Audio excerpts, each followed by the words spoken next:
បងប្អូននេះម៉ូតថ្មីចូលសុកមកទៀតហើយបងប្អូនបាទជាប្រភេទដងឆោតខ្សែបាទនេះប្រភេទឆោតខ្សែមិនមែនពត់ស៊ុំជុំវិញទេបងប្អូនទូមុខដែកនិងខាងក្រៅនេះយើងស្រោបដោយជ័រគុណភាពល្អបងប្អូនល្អប្រាណាស់បាទធន់នឹងការប្រើប្រាស់ងាយឡើងជ្រេះឡើងស្នឹមហាពណ៌ទេម៉ូតនេះគឺស្អាតខ្លាំងមែនទែនហើយទម្ងន់ស្រាលងាយស្រួលក្នុងការប្រើប្រាស់បងប្រុសគាត់ពេញនិយមប្រើប្រភេទម៉ូតមួយនេះបងប្អូនបាទសម្រាប់មនុស្សប្រុសម៉ូតនេះហើយបើយើងនិយាយពីជ័រជាមួយបងប្អូនប្រភេទដែកទីតានបាទប្រភេទដែកមិនមែនជ័រទេណាបាទតែបើសិនជាបងប្អូនប្រើទៅមានអារម្មណ៍ថាឡើងពណ៌បើសិនក្នុងករណីឡើងពណ៌ឬក៏បងប្អូនអត់ចេះប្រើនៅប្រភេទដែកចង់ផ្លាស់ប្ដូរដាក់ជ័រគឺខាងខ្ញុំផ្លាស់ប្ដូរជូនដល់គិតថ្លៃទេបាទ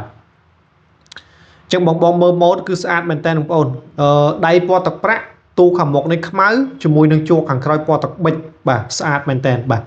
បងប្អូនមានបញ្ហាមញោបយើងកាត់ដាក់មញោប